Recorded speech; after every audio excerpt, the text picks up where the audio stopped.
बिस्मिल्लाहिर्रहमानिर्रहीम। अस्सलामुअलैकुम। आप देख रहे हैं दास्तानी टीवी चैनल। एक शख्स घर आया तो उसकी बीवी ने कहा, हमारे गुसल खाने के पास जो दरख्त है उसे कटवा दो।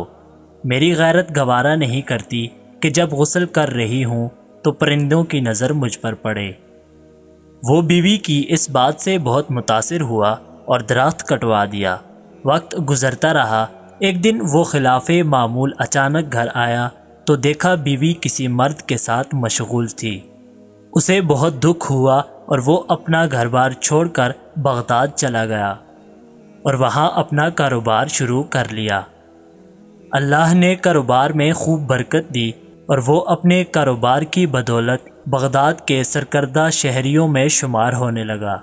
यहाँ तक कि बगदाद के कोतवाल तक रसाई भी हासिल कर ली। एक दिन कोतवाल के घर चोरी हो गई। पुलिस ने मुजरिम का सुराग लगाने और पकड़ने की बहुत कोशिश की लेकिन नाकाम रही। उसने देखा कि एक शेख का कोतवाल के घर आना जाना है और कोतवाल उनकी बेहद ताज़ीम करता है। लेकिन एक बात उसकी समझ में नहीं आती थी कि शेख आधे पाँव पर चलते हैं, यानी पूरा पाँव ज़मीन पर नहीं रखते। उसने किसी से वजह पूछी तो उसे बताया गया, ये पूरा पाँव ज़मीन पर इसलिए नहीं रखते कि कहीं कीड़े मकोड़े ना कुचले जाएं। वो शख्स फ़ौरन कोतवाल के पास गया और उसे कहा, जान की अमान हो तो अर्ज़ है, आपकी चोरी इसी शेख ने की है। प्यारे दोस्तों, जब तहकीक की गई तो माल उसी शेख से बरामद हुआ। कोतवाल ने हैरानी से कहा, हमने तो कभी सोचा भी नहीं था कि ये शख्स भी ऐसा कर सकता है, तुम्हें कैसे मालूम हुआ?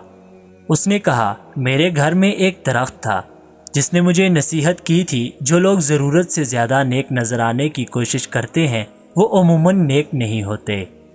प्यारे दोस्तों, निहायत माहज़रत के साथ लेकिन किसी हद तक ये हकीकत है कि कुछ लोग फेसबुक की हदूद तक ही बाअखलाक रहते हैं।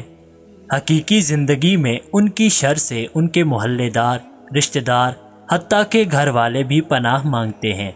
ऐसे अखलाक को नेकनामी का क्या फ़ायदा जिससे सिर्फ वही लोग फ़ायदा उठाएं जिनका आपकी असल ज़िंदगी में कोई वास्ता ही नहीं। अक्सर ऐसे किरदारों से वास्ता रहता है कि ज़रा सा झगड़ा क्या हुआ वो अपनी कमीनगी पर उतर आते हैं। ज़रा सा इख्तलाफ करके देख लें किसी से, अपनी टाइमलाइन पर मौसूफ क्या बने होते हैं और हकीकत में क्या। अल्लाह रब्बुल इज़्ज़त से दुआ है कि मुझ गुनाहगार समेत हम सबको ज़ाहिरी और बातनी तौर पर अमाले सालिहा करने और हमारे मामलात व मुआशरात पर बाअखलाक रहने की सादत नसीब फरमाते हुए ताहयात ऐन सिराते मुस्तकीम पर चलने की कामिल तौफीक अता फरमाए। आमीन या रब्बुल आलमीन।